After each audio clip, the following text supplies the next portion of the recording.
How adverbs modify verbs, a grammar lesson. When an adverb modifies a verb, it usually tells us how, when, where, in what manner, or to what extent the action is performed.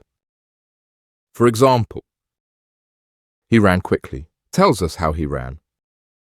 He ran there, tells us where.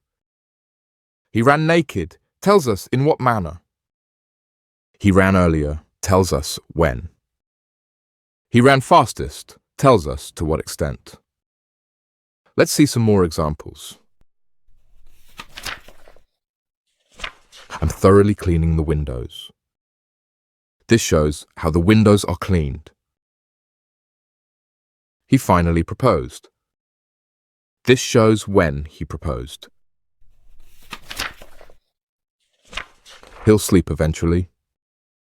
This shows when he'll sleep. It always snows. This shows how often it snows.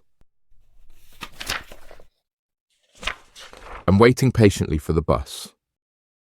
This shows in what manner I am waiting for the bus. I wish I worked outside. This shows where I wish I worked. And finally, I highly recommend this book. This shows to what extent I recommend this book. I've looked everywhere for my glasses. This shows where I have looked for my glasses. Don't forget to visit the website and subscribe to our channels for more grammar lessons.